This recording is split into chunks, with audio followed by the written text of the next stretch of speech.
Okay, I know this has a buzz on the audio. I don't know what is going on with that, but anyway, I want to look at this third and fourth items on the review, which is exponentiation for positive integer exponents and negative integer exponents. So first, we basically have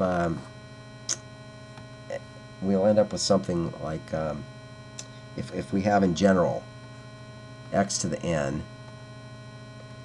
then we call x our base,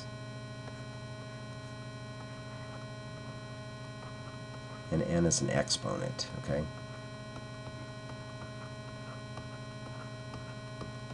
And for an exponential, our n would be the variable, the base would have a number. Okay. Uh,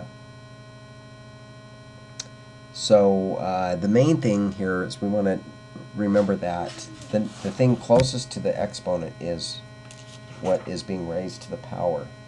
So, for instance, let me think about something. So, if we have x times y to the fifth power, if this whole thing's in parentheses, that means we're really taking x to the fifth power times y to the fifth power. Okay, so everything, it's really xy times xy times xy times xy times xy. And if we gather those together, we get x to the fifth, y to the fifth, which is essentially just distributing this 5 to the x and to the y values, okay, over here and here.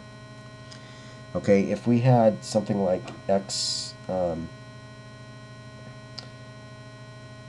let's see, xy to the fifth, to look at a difference, if we had x and then y to the fifth. Now the 5 only applies to the x, I'm sorry, to the y. 5 applies to the y, so we have 1x and 5 y's here. Some other things to watch out for: negative signs in front. So if we have negative 2 to the third, then 2 to the third is 8, and then, so the 3 only applies to the 2 here. So 2 times 2 is 4 times 2 is 8. We still have the negative outside of there, negative 8, okay?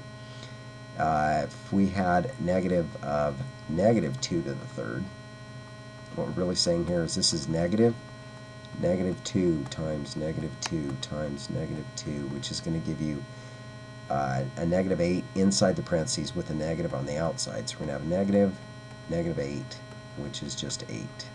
Okay. Next, let's go to a new page, and we want to look at negative exponentiation. And basically what we have here is if x to the minus n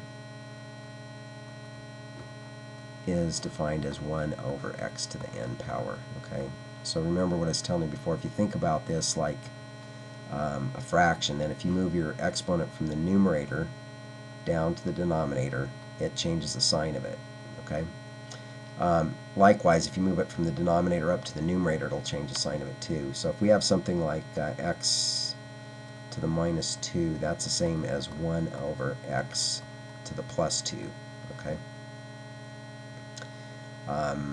That's it, basically. That's our negative exponentiation.